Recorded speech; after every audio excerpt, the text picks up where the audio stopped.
I did something that I had no right to do, and I am sorry. She was a trusted teacher, a wife, and a mother of 4. But in 1997, her name became synonymous with one of the most infamous scandals in American history. At 34 years old, Mary Kay Letourneau crossed a line that shocked parents, horrified educators, and turned her suburban life into a national headline. Letourneau taught at Shorewood Elementary in Burien, Washington, just outside Seattle. She was seen as charismatic and creative, the kind of teacher who made learning exciting. At home, she was raising 4 children with her husband, Steve Letourneau.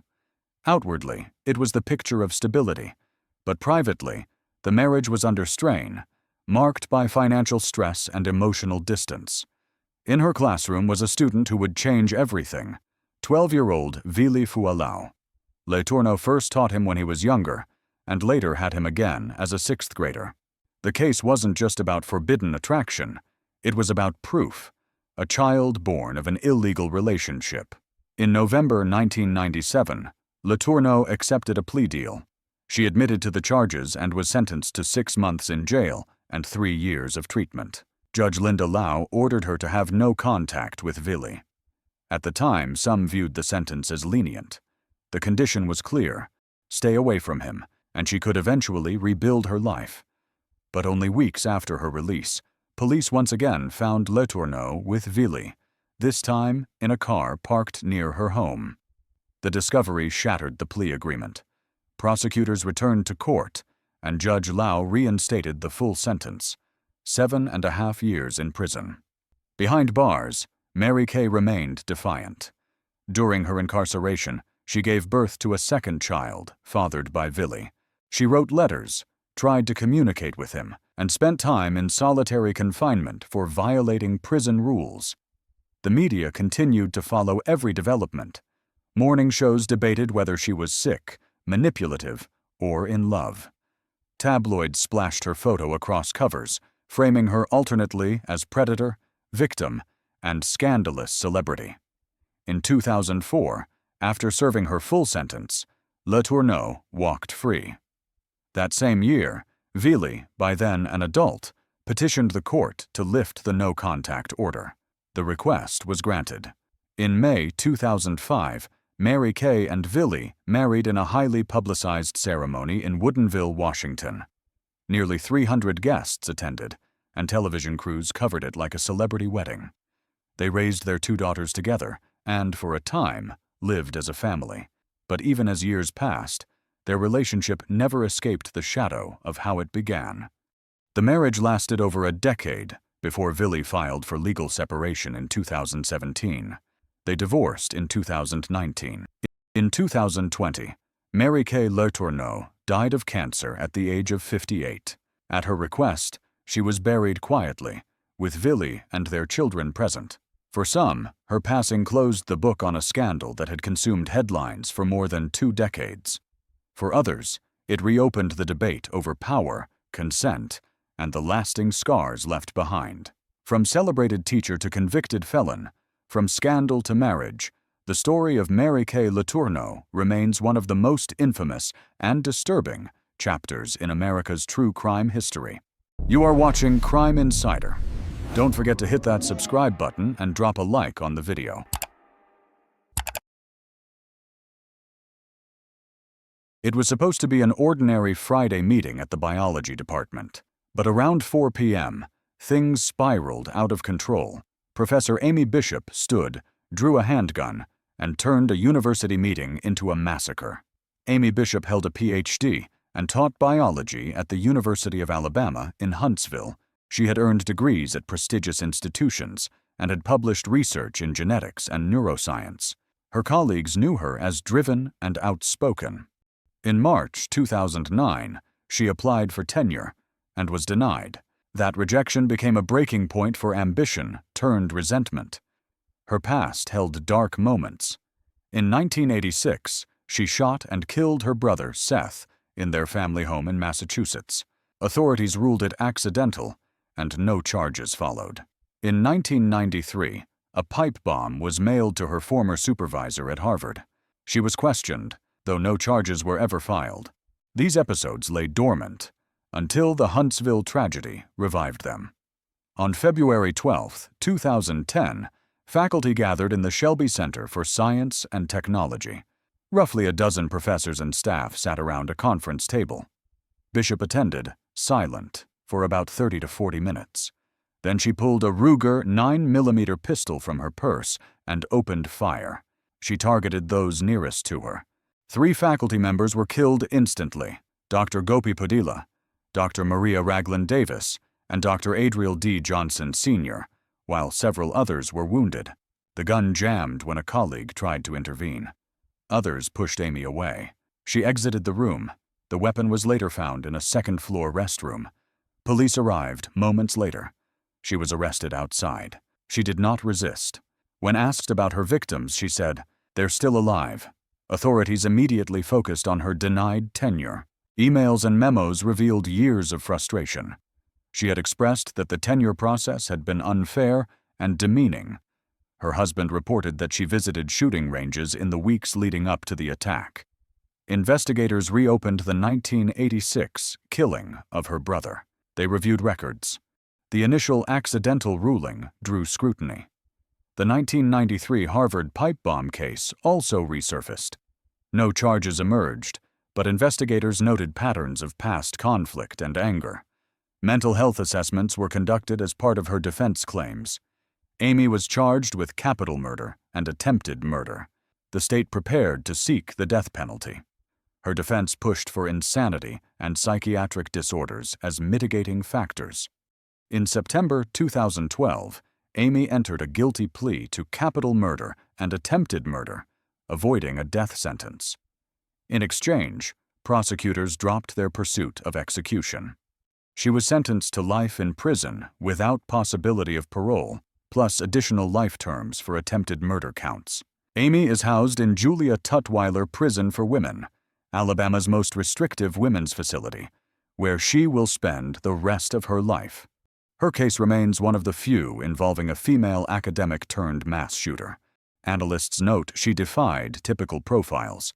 Not a disgruntled everyman, but a scholar with promise turned to violence. The victim's community continues to grieve. The UAH biology department lost leaders. Students lost mentors. Survivors recovered through long treatment and counseling. The campus instituted new security protocols and threat assessment procedures.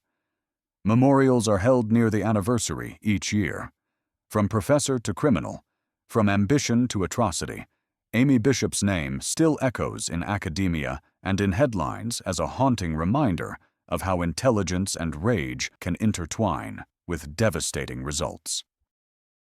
In the second alleged special circumstance, it is further alleged that the murder of Sandra Cantu was committed by Melissa Huckaby. On March 27, 2009, 8-year-old Sandra Renee Cantu vanished from her mobile home park in Tracy, California. 10 days later, her body was found inside a suitcase in an irrigation pond. The suspect, a Sunday school teacher who lived just a few doors away. Melissa Huckaby was born on February 23, 1981. She lived in the Orchard Estates mobile home park in Tracy, California. She taught Sunday school at her grandfather's church and was active in her community. She had a daughter.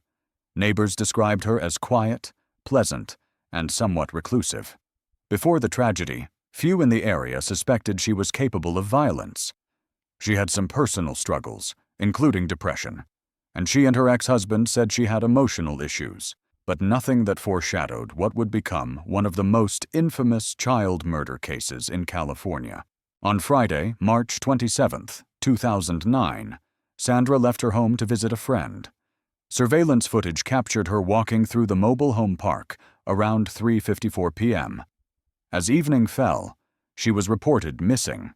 A $22,000 reward was offered. Search teams, dogs, and helicopters combed local terrain, but there was no sign of her. Then on April 6, 2009, workers draining an irrigation pond found a black suitcase. Inside lay Sandra's body. The autopsy revealed she had been drugged with alprazolam, strangled with a torn cloth knotted like a noose, and had injuries consistent with abuse and sexual assault. Investigators also found a rolling pin in Huckaby's church with her DNA on it. Investigators noticed that a cord was missing from one of her blinds, and it matched the restraints used on Sandra. Melissa Huckaby's involvement became evident quickly. She had reported her own suitcase stolen the day Sandra disappeared. She approached authorities claiming she found a note that read, "Cantu locked in stolen suitcase, thrown in water." But grand jury transcripts later revealed she authored it. She had left clues, a post-it note in her car with address leads, and CCTV footage showing her SUV driving away from the mobile home park minutes after Sandra vanished. Neighbors saw Huckaby at the irrigation pond between 5:30 and 6 p.m. on March 27th. She reportedly said, "I had to pee," when confronted by a witness. Investigators dug deeper. They found the prescription bottle of alprazolam in her purse. They matched handwriting. They uncovered the rolling pin with a bent handle found at her church, blood-stained and carrying Sandra's DNA. The trunk of her SUV and her movements were closely scrutinized. As evidence mounted, prosecutors added charges of kidnapping, murder, and special circumstances, with a foreign object, lewd or lascivious acts, and murder during a kidnapping. They also examined whether she attempted to poison others. In August 2009, Melissa Huckaby was indicted on the full slate of charges. She broke down in court, tearful, when the charges were read. Prosecutors prepared a case that included physical, forensic, behavioral, and witness evidence. In May 2010, to avoid the death penalty, Huckaby pleaded guilty to first-degree murder and kidnapping. As part of the plea, sexual abuse charges were dropped. On June 14th, at her sentencing, she received life in prison without possibility of parole. In court, she apologized, saying, "I still cannot understand why I did what I did." At sentencing, prosecutors revealed more gruesome detail: the noose around Sandra's head, the injuries to her body, the chemical traces, the note with misspellings, and the DNA evidence linking Huckaby to the crime. They also disclosed how she had tried to model the crime as someone else's doing, while leaving trails that pointed to her. From Sunday school teacher to convicted child killer, Melissa Huckaby's case remains a haunting enigma. In the end, the same community that trusted her faith and kindness discovered the deadly truth. Russian professor charged for the murder of her 24-year-old mistress and former student Anastasia Yashchenko, now facing a 15-year term in Russian prison. On November 9, 2019, police in St. Petersburg pulled a 63-year-old historian out of the icy waters of the Moika River. He was drunk, disoriented, and struggling to swim. In his backpack, officers found 2 severed human arms and a pistol. The man was Oleg Sokolov, a decorated academic, widely known for his books on Napoleonic Wars, a professor at St. Petersburg State University, and a public figure who often gave interviews dressed in full Napoleonic uniform. Overnight, his reputation collapsed, and one of the city's most celebrated historians became known as a killer. The victim was Anastasia Yashchenko, a 24-year-old postgraduate student. She had been Sokolov's pupil, research partner, and lover. The two had been together for several years, despite an age gap of almost 40 years. Friends said the relationship was intense and volatile.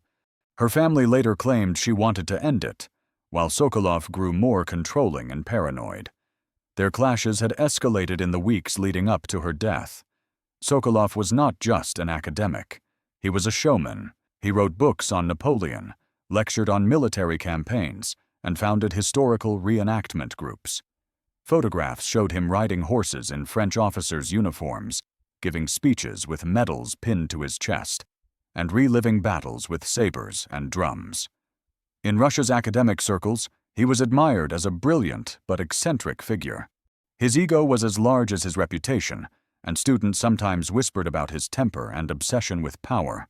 For Anastasia, what began as admiration turned into a dangerous intimacy. On the night of November 7, 2019, Sokolov and Yashchenko argued loudly inside his apartment on the Moika embankment. Neighbors later told investigators they heard shouting and glass breaking.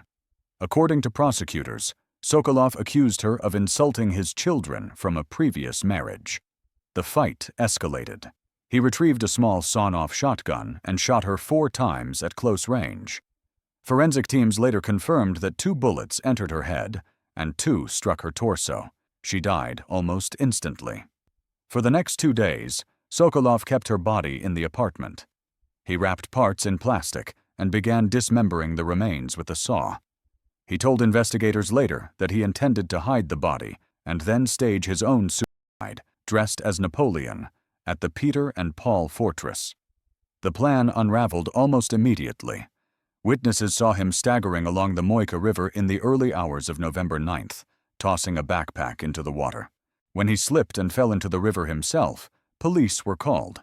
They pulled him out and discovered the grisly contents of the bag.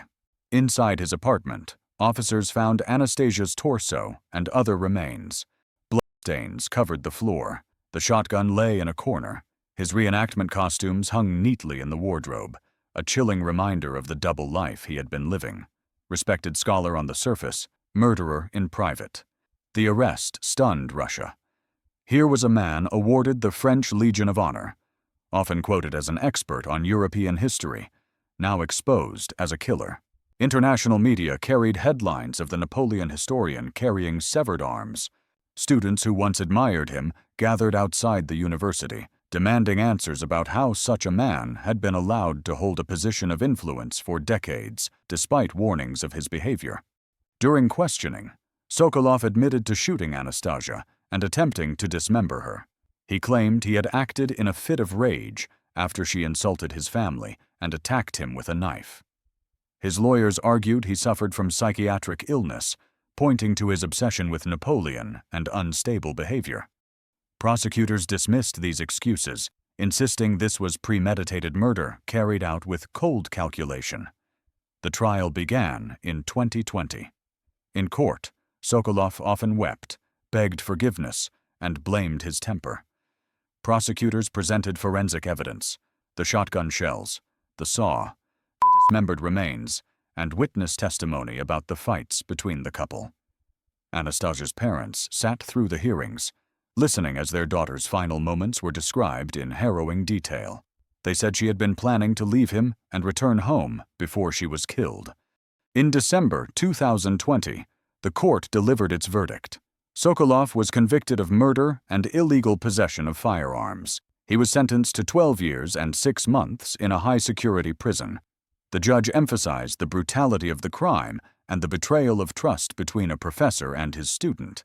He was stripped of his academic titles and expelled from the university. The case left a scar not only on Anastasia's family, but also on Russia's academic world. Universities reviewed complaints of harassment and abuse by professors, with critics pointing to systemic tolerance of powerful men who bullied students. For the public, the image of a historian pulled from the Moika with severed arms in his bag was unforgettable. From celebrated scholar to convicted murderer, Oleg Sokolov's fall was complete.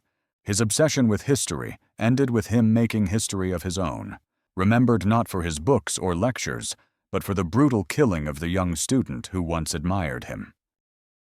I found myself responsible for something I desperately didn't want to be responsible for, my husband's murder. On May 1st, 1990, a frantic call came into Derry, New Hampshire. 22-year-old Greg Smart had been found shot in the head inside his condo. Furniture was overturned. The scene looked chaotic, and at first police thought it was a burglary gone wrong. But nothing valuable was missing. And as detectives dug deeper, they realized this was no random crime. Pamela Smart was only 22 at the time. She worked as the media coordinator at Winnicott High School in Hampton. Outwardly, she seemed accomplished, attractive, articulate, and really happy in her new marriage. But her marriage to Greg had already begun to fracture. Friends later testified that she complained about him often, and at the school where she worked, Pamela had formed a secret relationship with one of her students, 15-year-old Billy Flynn. It was more than an affair. Prosecutors later argued she groomed him, promising love and a future if he would get rid of her husband. Flynn was just a teenager, still in high school, and infatuated with an older woman. That combination would prove deadly. In the weeks before the murder, Flynn confided in friends, Patrick Randall, and Raymond Fowler. They were all teenagers, drawn into the plot. On the night of May 1st, the four drove to the Smart condo. Pamela was at a school meeting, deliberately away from home. Flynn and Randall entered the condo while Latham waited in the car. When Greg walked in, they ambushed him. Flynn pulled the trigger, firing a single bullet into Greg's head. Randall held him down as he died. They then staged the scene to look like a robbery before fleeing. Pamela returned later that night to find police already at the condo. She wept, claimed she had no idea who could have done this, and told officers Greg must have walked in on a burglary. But investigators noticed her behavior seemed more rehearsed than shocked, and as the case unfolded, her story began to unravel. The break came from a student intern named Cecilia Pierce. She had been close to Pamela and knew about the relationship with Flynn. When police confronted her, she agreed to cooperate. They wired her with a recorder and sent her to meet Pamela. On those tapes, Pamela never directly confessed, but her words suggested she knew more than she was admitting. At one point, when Cecilia mentioned that people were talking, Pamela warned her to stay quiet, saying it would be the only way to save herself. Those recordings became the centerpiece of the case. Meanwhile, a worried parent came forward with a revolver his son had been hiding. That gun matched the bullet that killed Greg. Combined with testimony from Flynn and the others, the evidence pointed directly back to Pamela. On August 1, 1990, detectives arrested her in the parking lot of Winnicott High School. Within days, the story spread across the country. The image of a young school staffer accused of manipulating teenagers into murder was too sensational for the media to resist. Her trial began in March 1991. Cameras were allowed in the courtroom, making it one of the first trials in American history to be televised gavel to gavel. Every moment was broadcast.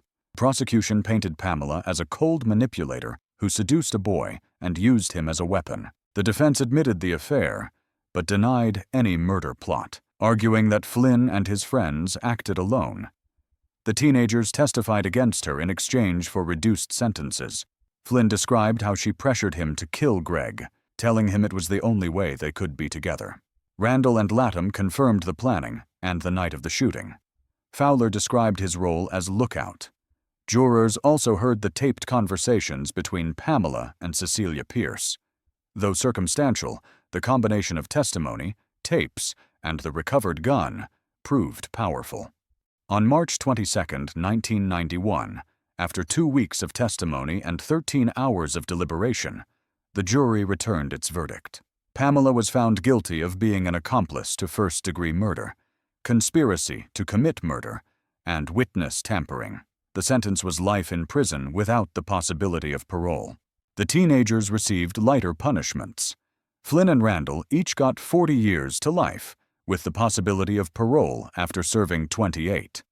Latham was sentenced to 30 years to life, with parole eligibility after 18. Fowler served less than 20 years. All eventually walked free, but Pamela did not. She was transferred to Bedford Hills Correctional Facility in New York in 1993. Over the decades, she earned advanced degrees, taught other inmates, and worked on prison programs. She became a vocal critic of the media circus around her trial, claiming she never received a fair hearing. She insisted she never ordered her husband's murder. But in 2024, after more than 3 decades behind bars, Pamela recorded a video statement for a parole petition. For the first time, she publicly accepted responsibility for Greg's death, saying she had deflected blame for too long. Even then, the state of New Hampshire denied her request for a hearing, with the governor noting the seriousness of the crime. From media coordinator to inmate, Pamela Smart's story is remembered as one of America's most infamous crimes, a case where seduction, manipulation, and murder collided inside a suburban home in New Hampshire. For 31 years, I denied the reality of Bob's violence. I cleaned up all the evidence of it. On Mother's Day, May 9, 2004, police in Farmington Hills, Michigan, were called to check on a missing man. His name was Robert Seaman, a 47-year-old engineer. 2 days later, officers opened the back of his wife's SUV and made a grim discovery. Wrapped in a tarp lay Robert's body. He had been hacked and stabbed to death. His wife Nancy, a respected fourth-grade teacher, was under arrest. To her students and neighbors, Nancy Seaman had always seemed devoted, the type of teacher who stayed late in the classroom, helping children with their work. But behind the doors of the family's home, her marriage to Robert was unraveling. Nancy would later claim she had endured years of emotional abuse and that Robert had become increasingly volatile. Friends testified she confided in them about arguments, and she had even spoken about leaving. On the morning of May 9th, everything reached a breaking point. According to Nancy's account, she and Robert argued in the kitchen. She said he became aggressive, picked up a knife, and pursued her into the garage. There, she grabbed a hatchet that had recently been purchased. In what she described as a desperate act of self-defense, she swung at him, but the reality was something else. According to the medical reports, Robert had suffered deep chop wounds to the head and body. He was also stabbed repeatedly with a kitchen knife. The attack ended only when he collapsed to the floor. Nancy told investigators she was terrified, that she believed he was about to kill her. But instead of calling for help, she dragged his body onto a tarp, loaded it into her SUV, and tried to clean up the bloodstains before anyone came home. The evidence told its own story. Detectives learned Nancy had bought the hatchet just days earlier. Store receipts and surveillance video confirmed the purchase.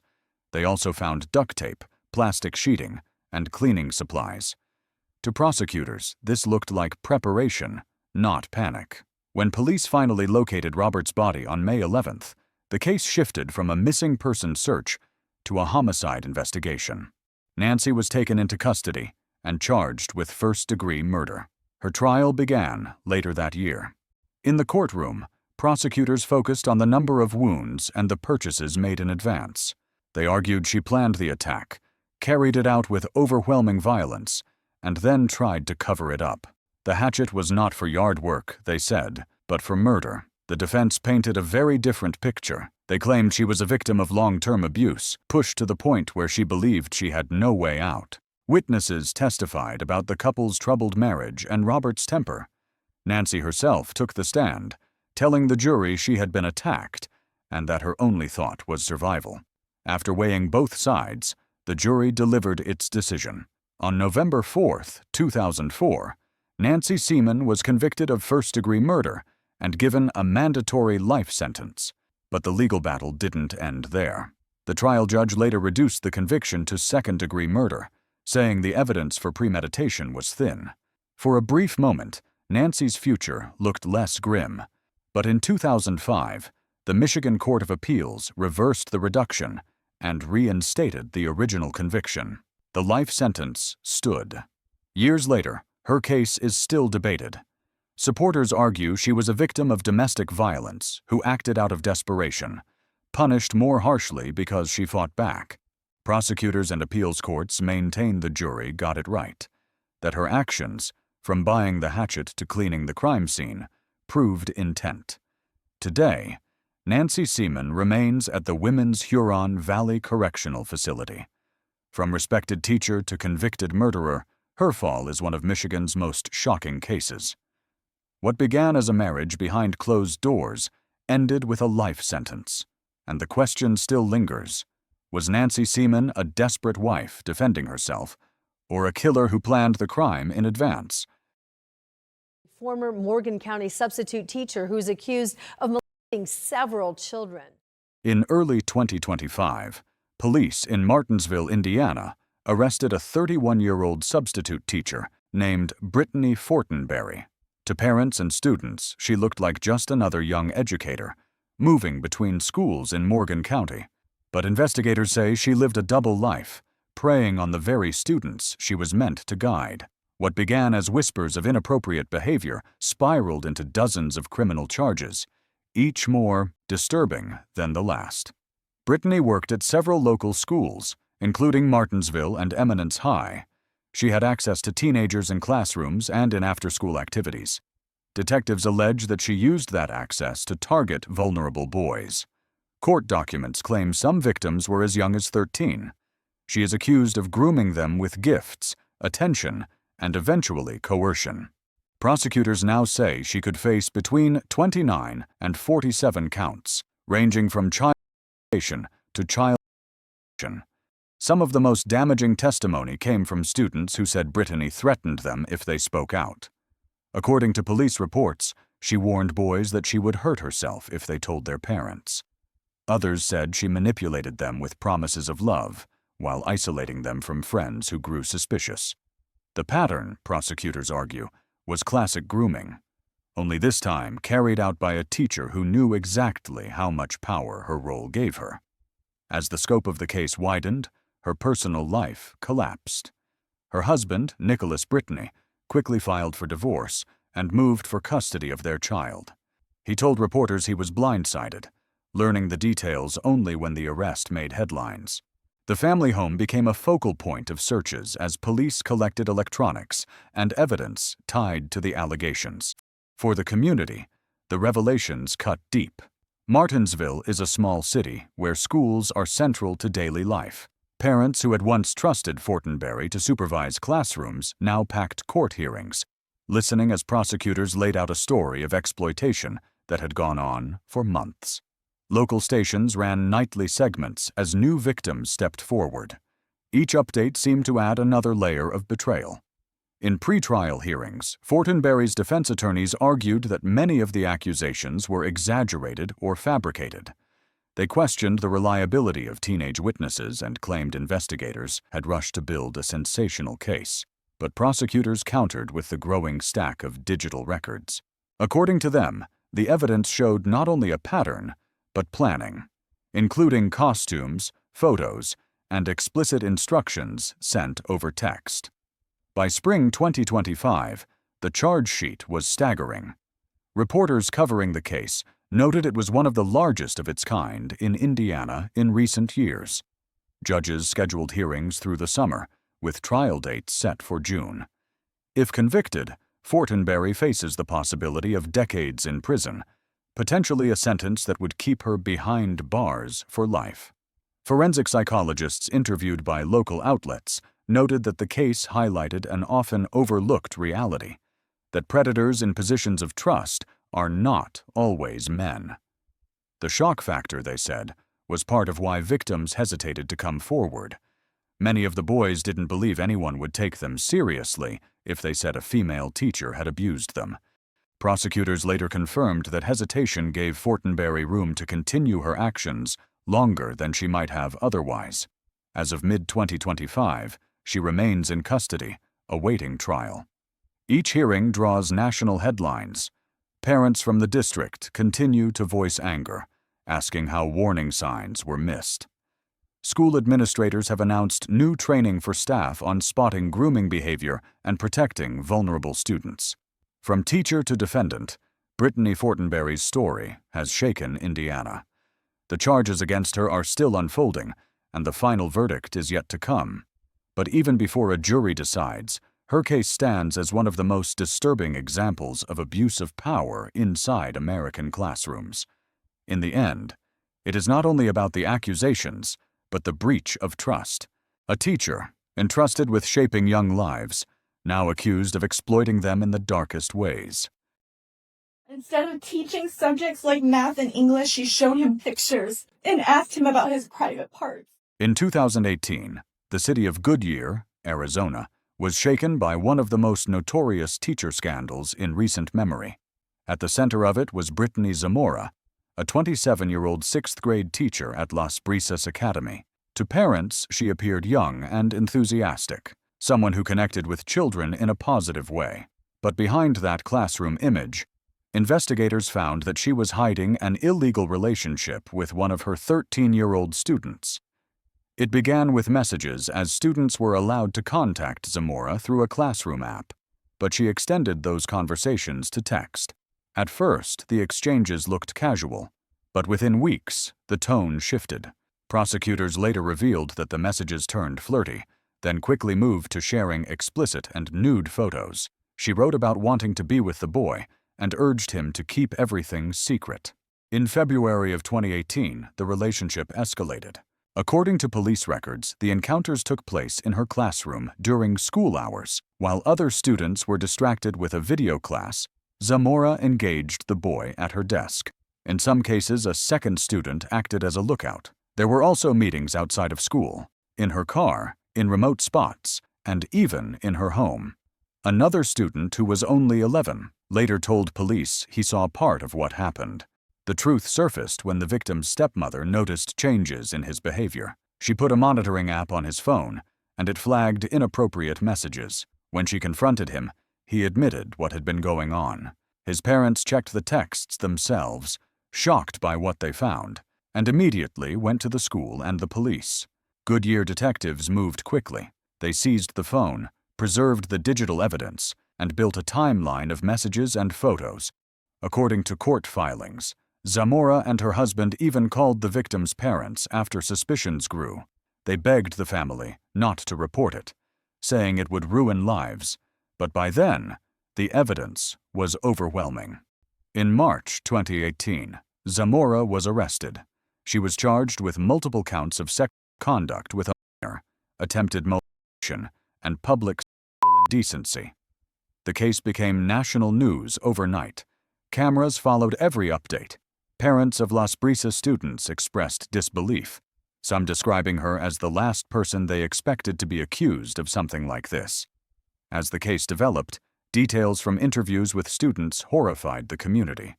Prosecutors described how Zamora manipulated her classroom authority, how she encouraged secrecy, and how she escalated the contact over time. Facing a mountain of evidence, Zamora eventually accepted a plea agreement.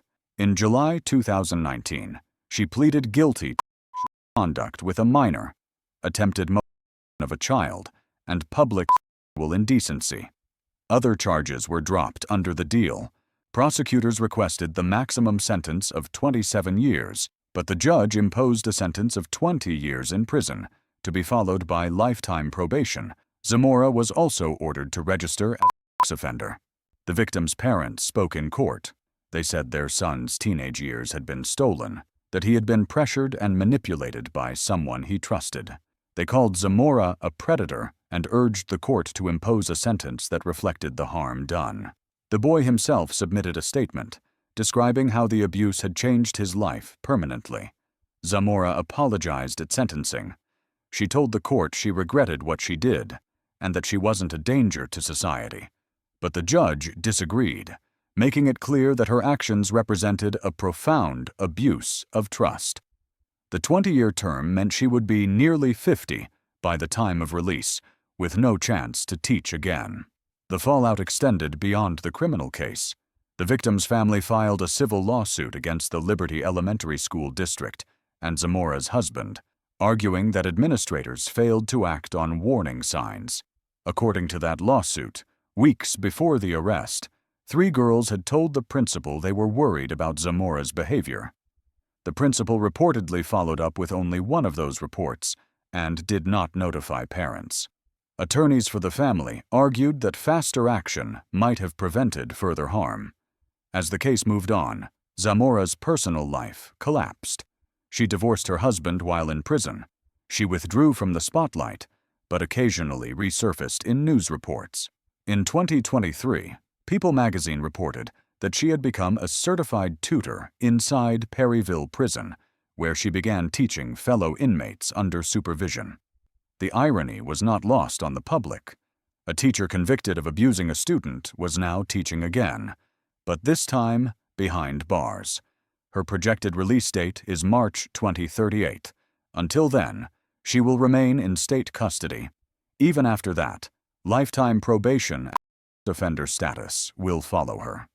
The Brittany Zamora case continues to serve as an example of how trust can be weaponized.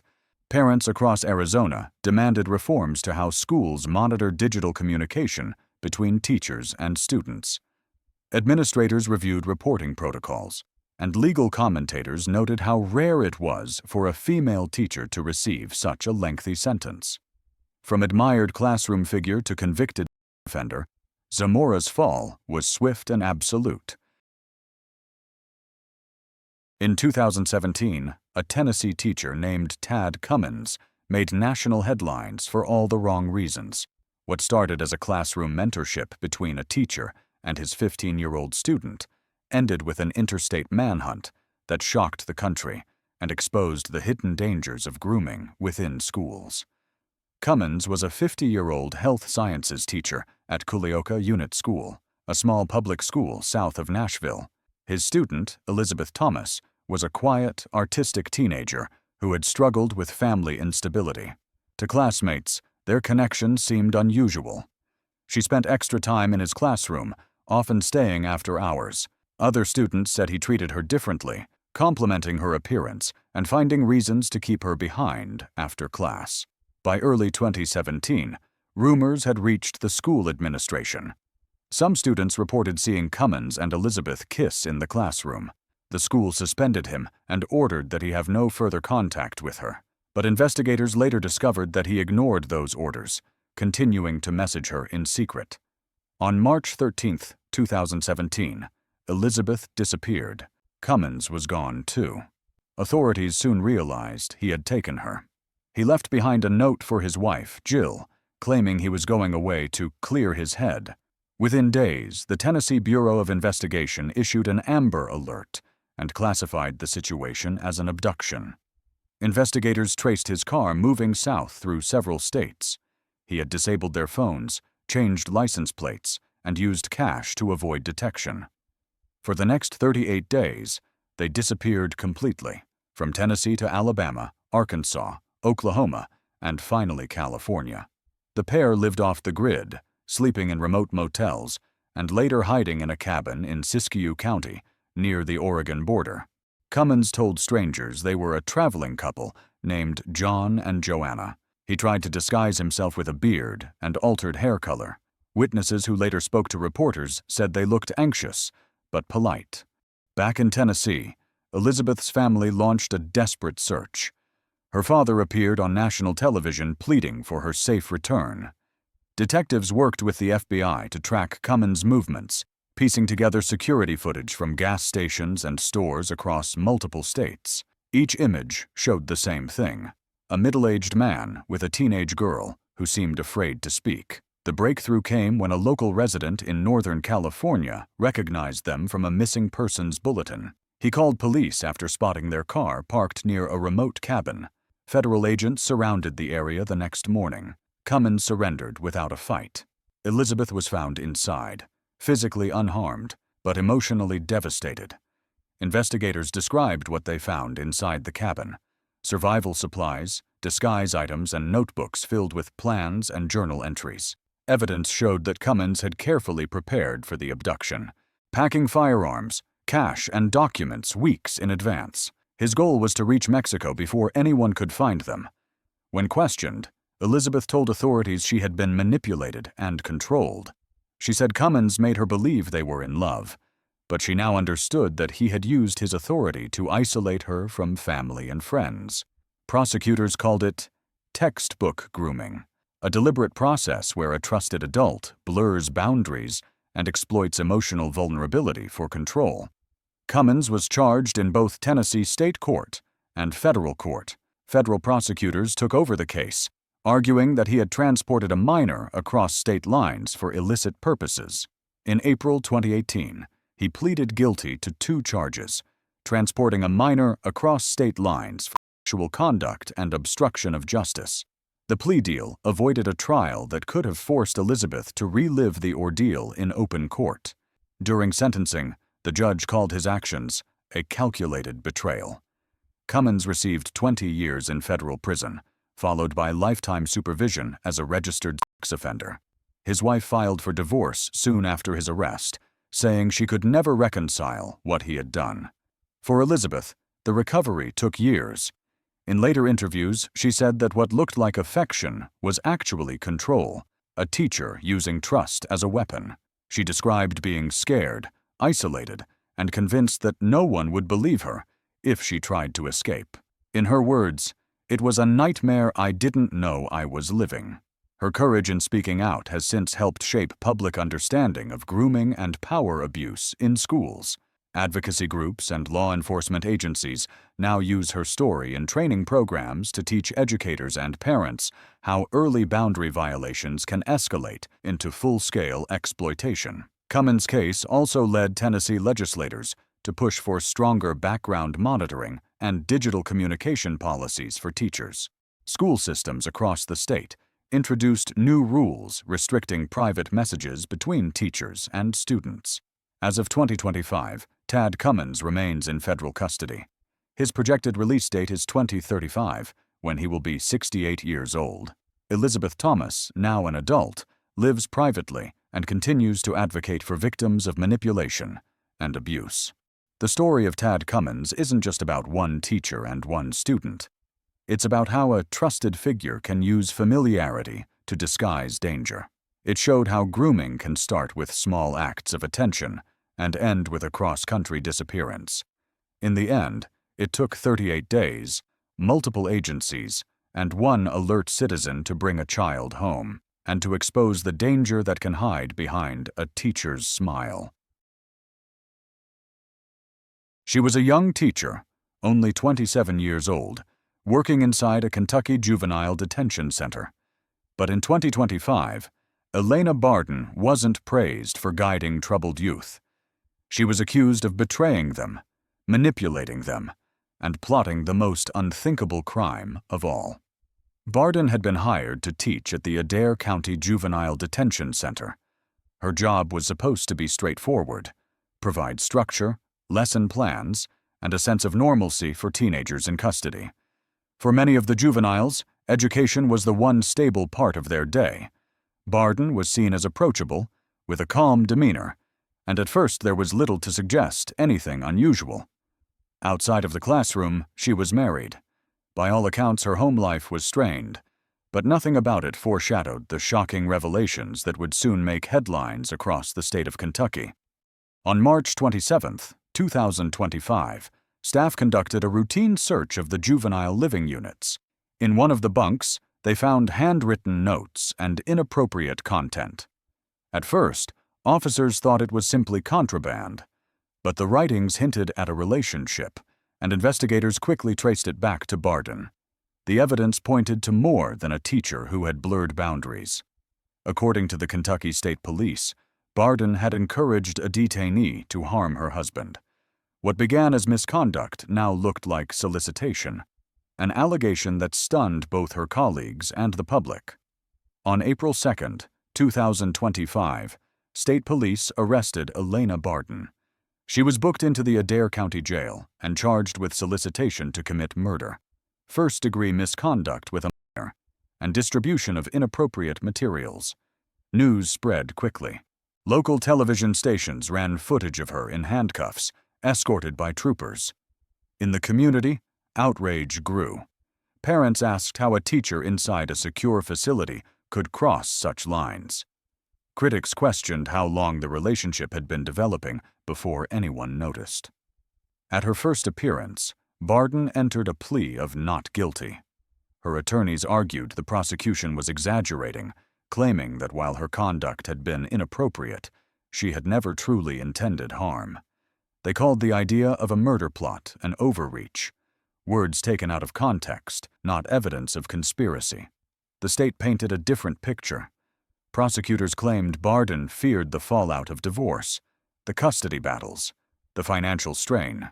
They said she saw the juvenile as a solution, someone vulnerable enough to manipulate. They described the relationship as predatory, her requests as deliberate, and the violation of trust as absolute. By September 2025, the case went before a jury. Testimony included the confiscated notes, accounts from investigators, and evidence of Bardin's communications. The courtroom atmosphere was tense. The prosecution insisted she had crossed every line imaginable. The defense countered that Bardin's poor judgment had been turned into a story of murder that didn't exist. Jurors were left to weigh intent versus recklessness. Did Bardin truly mean for her husband to die? Or had she made inappropriate statements without ever expecting them to be acted upon? The verdict was mixed. Bardin was acquitted of solicitation to commit murder, the jury deciding there was not enough evidence to prove she seriously intended for her husband's life to be taken. But she was convicted on multiple other counts, including misconduct with a minor and distribution of prohibited materials. The jury recommended a total sentence of 14 years in prison. Her final sentencing was scheduled for November 13, 2025. For Bardin, the acquittal on the most shocking charge brought some relief, but the convictions guaranteed she would spend years behind bars. Reactions poured in from across Kentucky. Parents demanded answers from the detention center, while advocates for youth in custody called the case a tragic example of power abused. Local media followed every twist, noting that Bardin had gone from teacher to inmate in just a matter of months. Her attorneys signaled plans to appeal, arguing that the evidence had been misinterpreted and that the trial had been tainted by sensational press coverage. Prosecutors, however, stood firm, saying the jury's decision confirmed what Bardin had done: exploit her authority and betray her duty as an educator. From trusted teacher to convicted felon, Elena Bardin's rapid fall stunned her community. What began as a routine search in a detention center ended with a marriage in ruins, a career destroyed, and a young woman facing more than a decade behind bars.